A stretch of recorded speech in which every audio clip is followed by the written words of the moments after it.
Hello, Malaysia. Good afternoon and welcome to The Nation. I'm Gerard Ratnam. And as usual, every Friday we bring you selected topics from the week with a selected panel. Joining me this afternoon is none other than Dr. A.T. KUMARARAJAH. For TV purposes, we use ATK. That acronym now has become his glam acronym.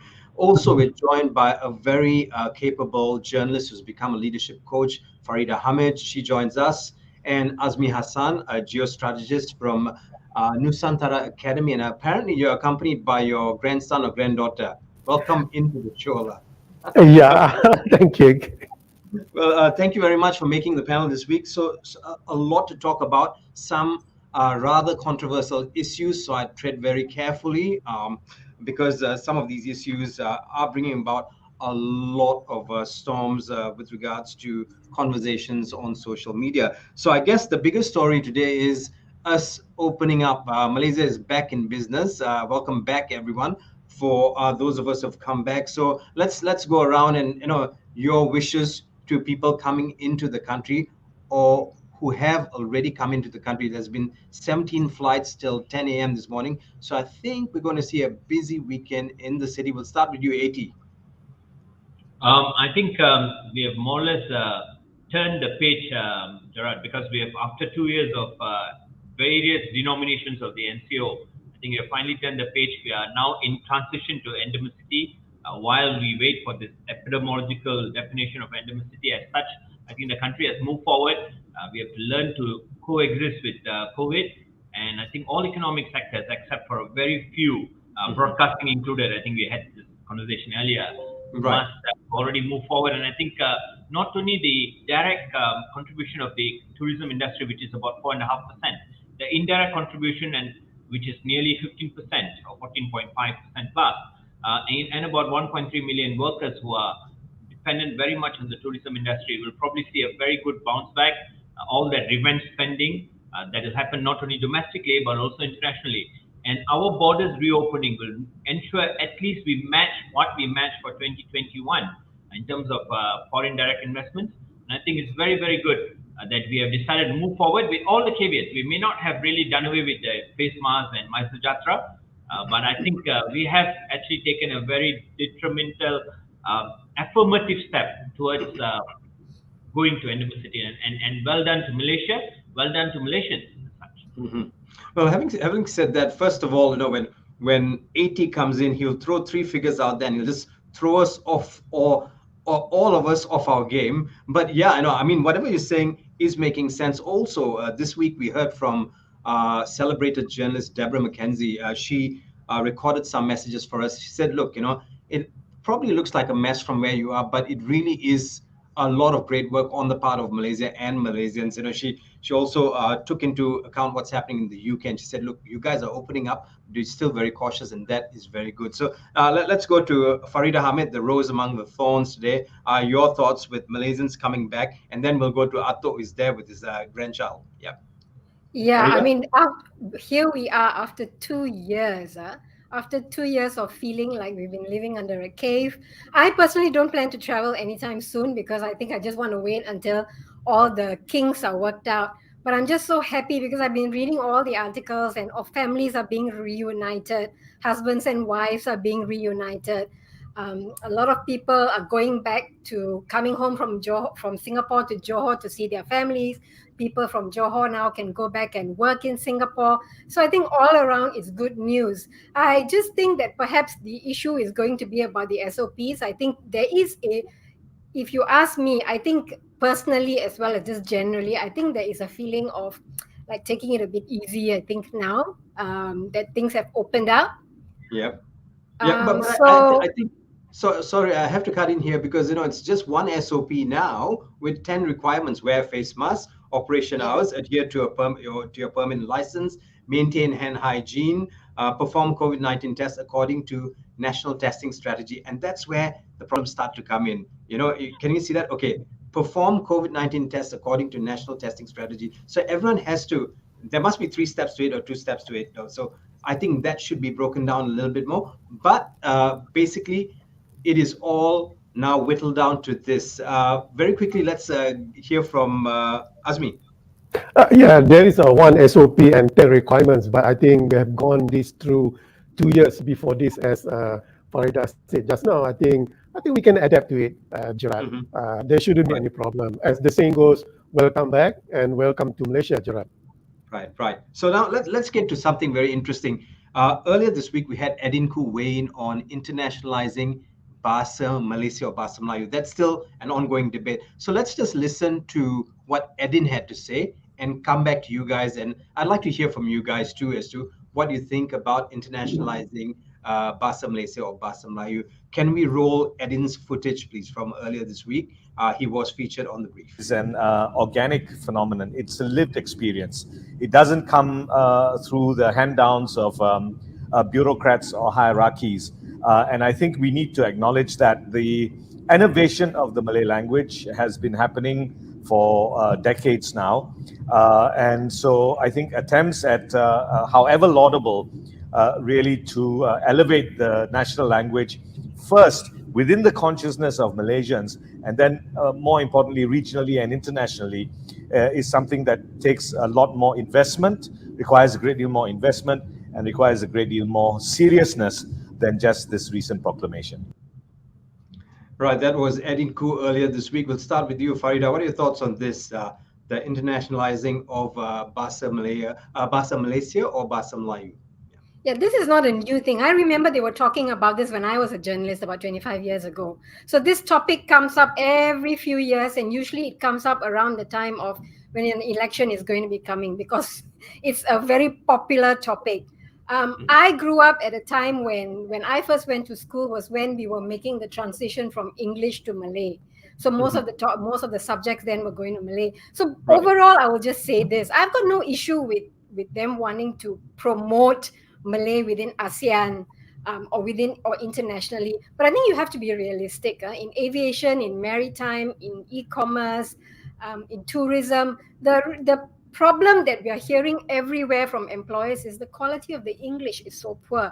If you're talking about innovation, because that's a big thing, for budget every year, most of the information, all the research, all the opportunities, everything is communicated in English. So I think we have to be very clear to say, yes, English is still, whether we like it or not, it is the language that is used internationally. If we want to use Bahasa Malaysia and we want to use it like in ASEAN or whatever, I think ASEAN itself has got, from the ASEAN community, there's about 1,000 different languages or dialects. So why would they give us preference that Malay is going to be the primary one? Right. So this comes back to the question. So sorry, Farida, but this comes back to the question of people saying that, okay, so Japan, they still use Japanese, or they try to internationalize whatever they do in Japanese. So do the Germans. AT, what's your take on this? Yeah, I may be a bit more biased because my BM scores in SPM are much better than my English. But again, I think this is where we are stuck in definitions, right? So when you say Bahasa Malaysia or Bahasa Melayu, even that we have not really sorted it out. So I have no issues as far as Bahasa Malaysia being my national language, but I think the commercial language of English still stays. It's just that this unilateral announcement by Malaysia, is there ASEAN buy-in to this, or is it very much playing to the domestic narrative that really needed during political instability? I'm really not sure. Right. So there's a couple of other things Edin brought up also. He said we need to understand that even in our neck of the woods, Bahasa Malaysia is Brunei's language. To a certain extent, Malay is spoken, or rather, Bahasa Indonesia is a half and half. Of course, there's Singapore. Their national language is still Bahasa Melayu. So we need to take all this into consideration as we move forward and think about this. But he said he believes that it is a good idea. We need to know why we want to do it first and then move forward. Azmi, your thoughts? Yeah, I concur with Eddie. It's a good idea. But again, I think we need sacrifices and also strategies to it. Sorry for that, Gerard. But again, I think let me. That's a post-haste drip there. We'll let you pick up your thoughts. Let's go back to AT with this. You need to have some water, or can you go on? Yeah. I think I'm Okay, okay now. 80. Are you No, okay I'm now? Go for it. Go for it. Yeah, I'm okay now. No, just my my tutor just came back from her second jab just now. Right. So there was right. some And promotion right now. antihistamine will help. Yeah. Okay. Yeah. Okay, 80, I think you can help me. Go ahead, 80. Sure, that's the thing, right? I think there must be a lot more medium to long-term story into this. While Malaysia may have mooted this, but I think we must get our ASEAN buy-in, because if really numbers game, then Indonesian language probably is going to, stand out with 200 million people speaking it. So which context are we pitching this, and is there an ASEAN story to it? So to me, if Right. it's Malaysia alone, no deal. But if we can get an ASEAN buy-in, yes. But you must start working on the stakeholders. It's not something that we can do overnight. Yeah, Gerard, I think I yeah. agree with 80 just now. I think we need to start from ASEAN, and ASEAN is the best platform. Let me relate my own experience 30 years ago. When I went to school for 6 months in Kota Baru, the first student I met is a Chinese. And coming from Seremban, KGB, Gerard, I'm trying to converse in English with that Chinese student in Kota Baru. And he looked at me and he said, and he spoke in Malay, in Kelantanese dialect. I felt so ashamed at that time. So I think if Kelantan can do it, I'm sure ASEAN can do it, Gerard. Right. Okay, let's move on to the topics you guys picked for the week. We'll start with you, Faridah. Cops refusing to accept domestic violence reports. Of course, AT has picked some also very interesting stories about Sapura. That's an ongoing story. It's been going on for a few years, more than a few years now, and border reopening and business perspective. But we'll start with yours first, Faridah. Go for it. Okay, so I think a couple of days ago, the Women's Affairs Minister, Rina Harun, said that they've got reports that some cops don't want to take the domestic violence reports. This, again, nothing new. We've heard it many, many times. Women's groups are fully aware of it. There's a couple of issues related to her statement, though. One is, domestic violence, based on all statistics, is the #1 reason for divorce. But domestic violence starts much earlier with psychological abuse. And that somehow, when she says you go to a hospital, get a hospital report if the cop doesn't want to take your report, and then get all your injuries documented and then go to the hospital. So there is a bit of a gray area. I do understand it is called domestic violence. So violence by default will say that there has to be some injuries. But already when a woman is going through severe domestic violence, to ask her to go to the hospital, get checked, then is she going to get checked by a male doctor or a female doctor because she's already so traumatized? So there's that issue. The other thing I think is, in a sort of a bigger picture, the Ministry of Women's Affairs itself has got a big credibility problem, because just a couple of months ago, the Deputy Minister was, basically railed by women's group because she had this video up saying that husbands can admonish their wives physically by touching them softly, and this continues to be the narrative that is quite far right. And the reality also is, if you look at most Muslim majority countries, this is something that is not even talked about anymore. It's not even accepted. And also, last year we had the Doraemon issue with the Ministry of Women's Affairs. So this is all an image problem for the Ministry of Women's Affairs, because people are not taking them seriously. So I think if you step back and you look at the big picture, yeah, she means well, because she says, they don't want to take the report, go and get a doctor's medical cert. But there's so many other issues involved with that. So I think, and the final point I want to make with that also, she steers clear of the issue that what happens, when you have domestic violence, is a power issue. We have about 1,500 child marriages in this country. When you have that power difference between a male and a female who's much older, and you have a child who's married, and 80% of child marriages are Muslim child marriages, what is a 15, 16-year-old girl going to do? Now, so the biggest thing I think is that women have to understand, or families have to understand, you need an advocate within the family who's going to be a support to the woman who is going through, the woman or the child that's going through domestic violence. Because there's so many parts to this issue. Just saying go to the hospital and get a medical cert doesn't really solve it. It's one part of the puzzle, but we really need to do a lot more work, and the Ministry of Women's Affairs needs to work a lot harder to have credibility with women overall in this country. Guys, of course, we are not women, but does anyone want to weigh in on this?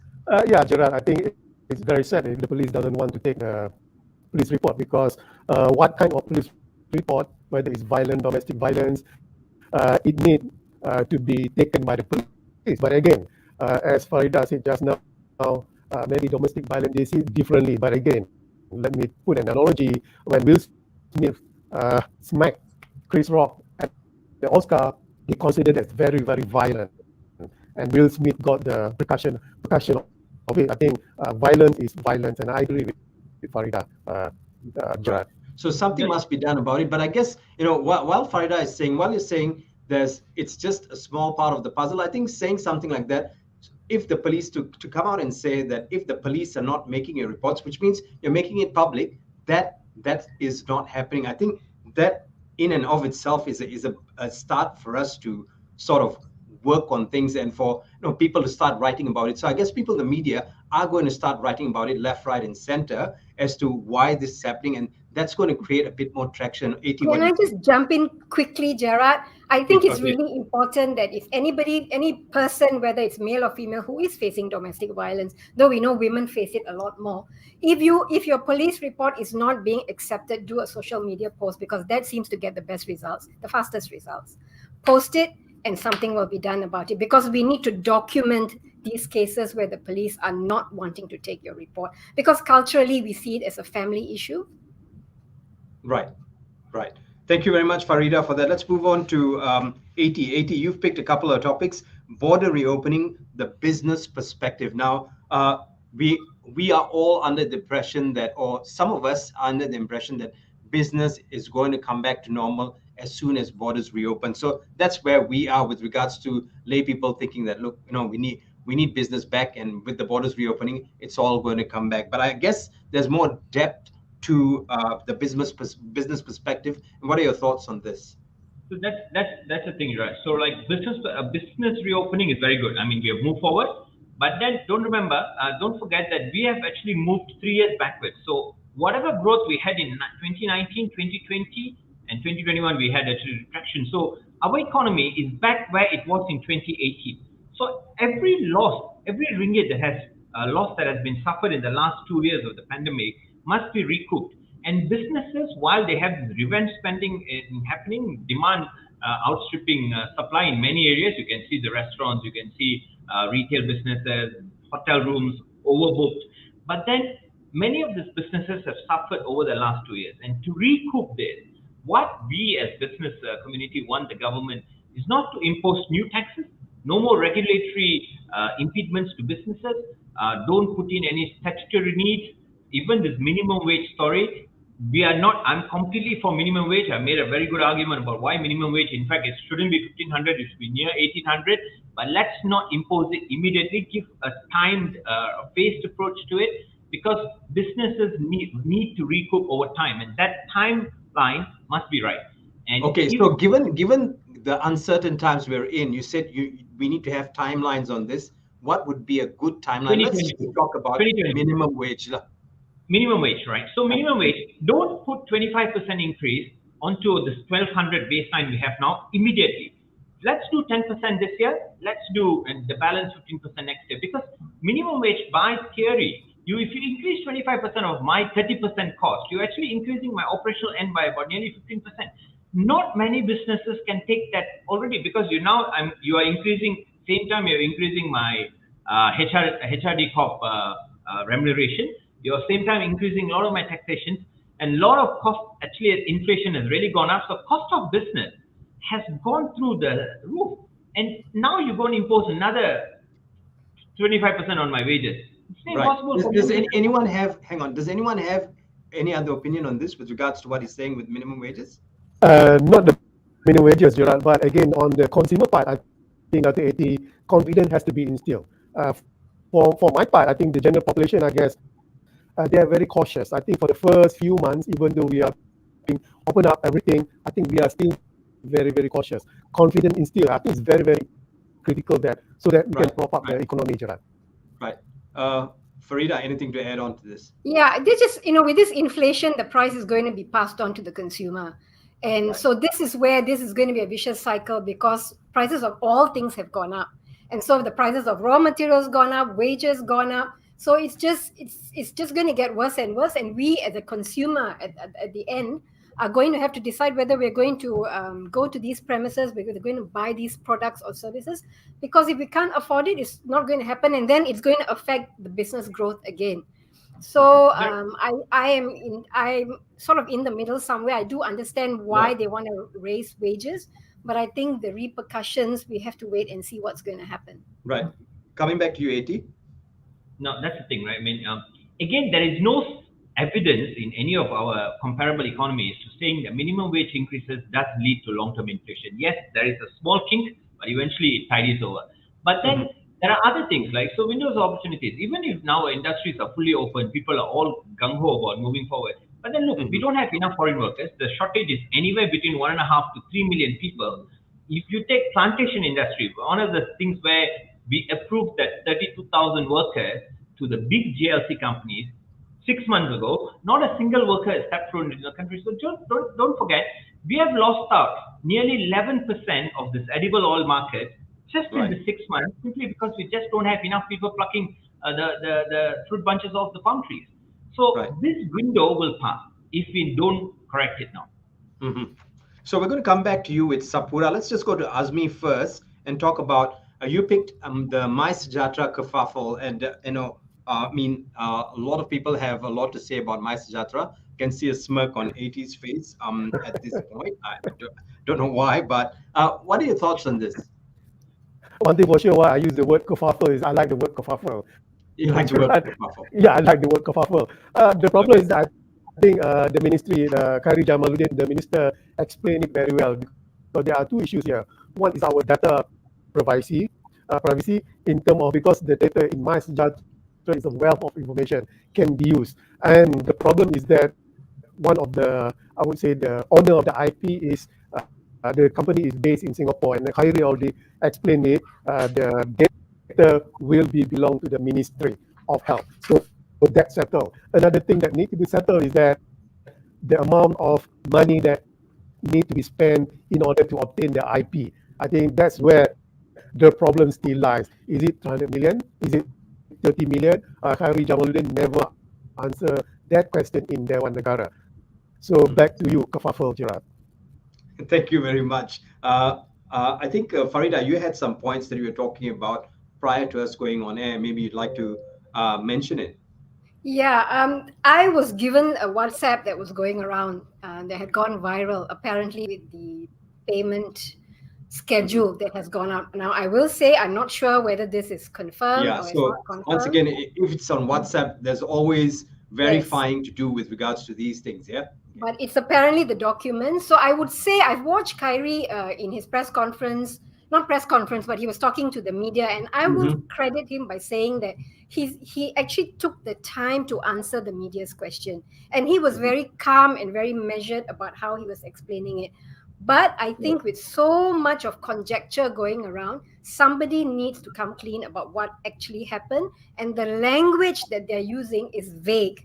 So that is where I think the confusion is. They're not being very clear about what actually was decided, and I think the public has a right to know, because it's our data, it's our personal data. Do you think we're doing enough in ensuring that the public know what's happening to their data? Obviously not. Because, and then you can move into Sapura.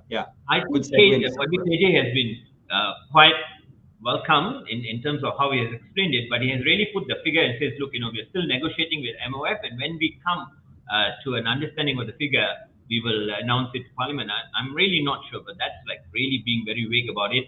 And I think we should not be so, especially when somebody has cast an aspersion that, look, there is an issue here. Why not become clean from day one and say, this is the number, but we may not end up there. We're still negotiating. I think that's fine to say that, because otherwise the number is anywhere between 300 million to 30 million. Right. Wide thing. Right. So and that's where I think we come to the issue of Sapura, right? So again, the whole idea of Sapura has now completely taken off from a private sector issue to a national issue, and then suddenly saying, look, this 10 million plus Amanasan Bhumiputra investors, unit holders will stand to lose 4 billion ringgit. But that's really... but I guess that's the question, isn't it? A lot of people are asking this question, is it in our national interest, especially with the skyrocketing oil prices worldwide? And does this fit into our broader energy security policy? No. No, we shouldn't. Because, look, nobody, either MOF or using Petronas as a proxy, should not bail out a failed private sector initiative like Sapura. Because whether if you take the PNB's investment, which is now 10% of what they invested, about $2.68 billion, or EPF's investment, which is just a shade under 3% of their total holdings inside Sapura itself. Look, EPF is a $1 trillion investment arm. PNB is $320 billion. What they have put in this company is very small. So no unit payouts that will happen, the dividend payouts for PNB holders or EPF should be affected just by Sapura, because it's a total investment that we're not talking about, not a singular company. While they would have taken a beating, but they would have made it up somewhere else. So that argument does not hold water. What argument about this Sapura being lost as the second largest oil and gas service company, and we lose about 4,500 vendors, 10,000 high-paying jobs, all that doesn't hold water, because you cannot socialize losses and privatize profits. Very, very wrong. We have done it before. Socialize losses and privatize profits. Right. Okay, we will use that for something for us to think about during the weekend. Don't socialize losses and privatize profits. Very good one. Thank you very much for that. Now, just to end today's show, and we've got very few minutes left. I'm talking about a minute and a half here. You wanted to talk about the lecturer, AZMI. Yeah, in 60 seconds, Gerard, I think the behavior of the lecturer, it does not reflect the general lecturer or what we do. I'm a lecturer. It's an anomaly. It's not right to demean a student, whether the student is P40 student or T20 student, is just not right. That's one thing for sure, just to make sure Dr. doesn't misconstrue about the work of lecturer. Right. So we wanted to play the video. We won't play the video, but I'm just going to get everyone's take on this, and then we'll close the show. Yeah, another thing is, Gerard, I'm just quite puzzled. Why is the lecturer still using a whiteboard? Because she's in an online lecture class. I don't use whiteboard. Okay, in my class, online class, I don't use whiteboard. I use IT application as it is, as full as it is. Gerard, go ahead, Gerard. Okay, let's go to 80 and Faridah, and we'll close the show. Yeah. I really think, I mean, that's really completely missed the point. I think this whole Which idea. on the whiteboard? Yeah, the whiteboard plus that laptop or this thing. And then I saw today morning, I saw our OIB Tengku Saprul has actually donated this 800 ringgit computer to the lecturer, if I'm not mistaken. And I'm really not sure where we're going with this, but it's so wrong. It is so wrong. Farida, in 20 seconds, we have to end this. Nothing more to add. I think AT and Prof have said it. I mean, I watched the video several times because on TikTok there was a lot of people making fun of it. They were doing memes on it, and so it was very entertaining. But what I'll just mention this one video that I saw on TikTok about this one Malay student who said that this is not uncommon in UITM. So I'll just leave it at that. With that, we'd like to thank Faridah Hamid, Dr. A.T. KUMARARAJAH, and AZMI HASSAN for making the panel this week. This has been The Nation This Week. I'm Gerard Ratnam, signing out.